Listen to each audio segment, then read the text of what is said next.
বিশ্বনবী বলেছেন, তোমরা যদি ৬টি জিনিসের জিম্মাদারি নাও আমি তোমাদেরকে জান্নাত দেব। জান্নাত পেতে গেলে বিশ্বনবীর এই ৬টি জিম্মাদারির দরকার আছে নাকি নাই? আমাদের সকলকে ৬টি জিম্মাদারি নিতে হবে। নাম্বার ১, সাহাবী উবাদা বিন সামিত রাদিয়াল্লাহু আনহু থেকে বর্ণিত, তিনি বলেন, আন্নান নবী সাল্লাল্লাহু আলাইহি ওয়াসাল্লাম, নিশ্চয় নবী সাল্লাল্লাহু আলাইহি ওয়াসাল্লাম বলেছেন, যে আমার সাহাবীরা শোনো, ইদমানু লি সিত্তাম মিন আনফুসিকুম, তোমরা নিজেরা ৬টি জিনিসের জিম্মাদারি নাও, আযমান লাকুমুল জান্নাহ, আমি নবীও তোমাদের জন্য জান্নাতের জিম্মাদারি নিলাম। এটা আমার কথা নয়, এটা কোনো মুরব্বির কথা নয়, এটা কোনো চেয়ারম্যানের কথা নয়, অর্ধ জাহানের খলিফার কথাও নয়। সারা দুনিয়ার বাদশা যিনি ইহ জগতের নবী, পরজগতের নবী, যিনি মা আমিনার নয়নমণি, যিনি সমস্ত নবীদের নবী, সমস্ত নবীদের সর্দার, বিশ্বনবী মুহাম্মদ রাসূলুল্লাহ সাল্লাল্লাহু আলাইহি ওয়াসাল্লামের মুখের বাণী কোনোদিন মিথ্যা হতে পারে না। তিনি যেটা করতে পারবেন না সেটা তিনি মুখ দিয়ে বলতেনও না। তিনি বলেছেন, তোমরা ৬টি জিনিসের জিম্মাদারি নাও, আমি বলে দিলাম, গ্যারান্টি দিলাম, আমিও তোমাদেরকে জান্নাতের গ্যারান্টি দিলাম। বিশ্বনবী বললেন, ১ নাম্বার হলো উসদুকু ইযা হাদ্দাসতুম। ও আমার সাহাবীরা, ১ নাম্বার জিম্মাদারি হলো তোমরা যখন কথা বলবে, কথা বলার সময় সত্য কথা বলো, তাহলে আমি নবী তোমাদেরকে জান্নাতের গ্যারান্টি দিলাম। দেখছেন কি বললেন? কথা বলার সময় কি বলো? সত্য কথা বলো। প্রিয় ভাইয়েরা আমার, আপনাদের কাছে সবারই তো মোবাইল আছে, আছে না?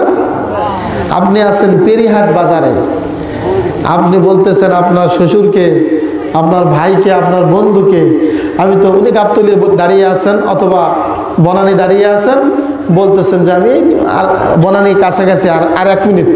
আপনি কিন্তু এখনো পেরিহাট বাজারে। কথা বোঝেন না? আমার কথাটা কি সত্য হচ্ছে না মিথ্যা হচ্ছে? মিথ্যা।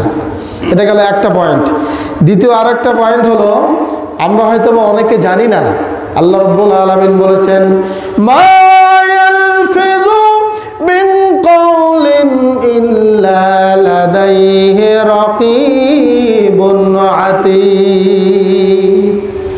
আল্লাহ রাব্বুল আলামিন বললেন, শোনো আমার গোলামরা, হে আমার বান্দারা, মা ইয়ালফিযু মিন কাওলিন, মানুষের এমন কোনো কথা বের হয় না, এমন কোনো কথা নির্গত হয় না, ইল্লা লাদাইহি রাকীবুন আতীদ, নিশ্চয়ই তার নিকটে একজন সংরক্ষণকারী, হেফাজতকারী নাই, এমনটা হয় না।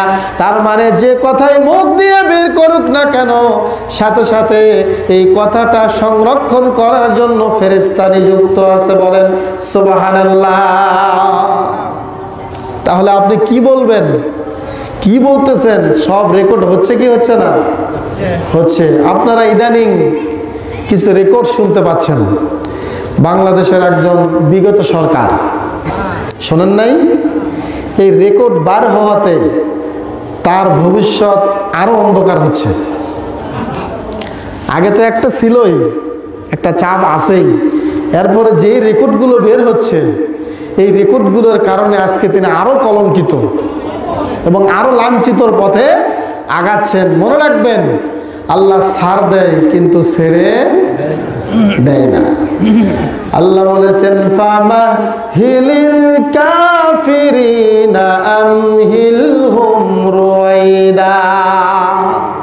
ও নবী গো, তুমি কাফেরদেরকে একটু অবকাশ দাও।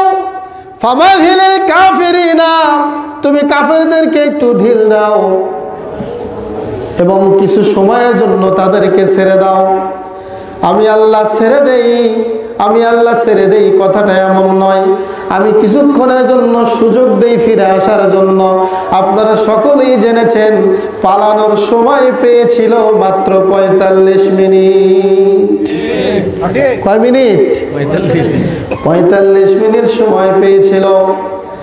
দুনিয়ার স্বৈরাচারী যারা, দুনিয়ার জালিম যারা, সবার জন্য শিক্ষা আছে এই ঘটনার মধ্যে। আল্লাহ বলেছেন ইন্না বাতশা রাব্বিকা লাশাদীদ। আমরা মনে করি কয়েকজন ছাত্ররা এই কাজ করেছে, না না, মনে রাখতে হবে এই গজব সরাসরি আল্লাহর পক্ষ থেকে এসেছে। আল্লাহ একটা ওসিলা দিয়েছেন, ওই ওসিলা দিয়েই স্বৈরাচারকে অপমানের বাধ্য করেছে। আমার ভাইরা, আল্লাহ রাব্বুল আলামিন বলেছেন ইয়া আইয়ুহাল্লাযীনা আমানুত্তাকুল্লাহ, হে ঈমানদারেরা তোমরা আল্লাহকে ভয় করো, অকুনু মা'আস সাদিকিন, সত্যবাদীদের অন্তর্ভুক্ত হও।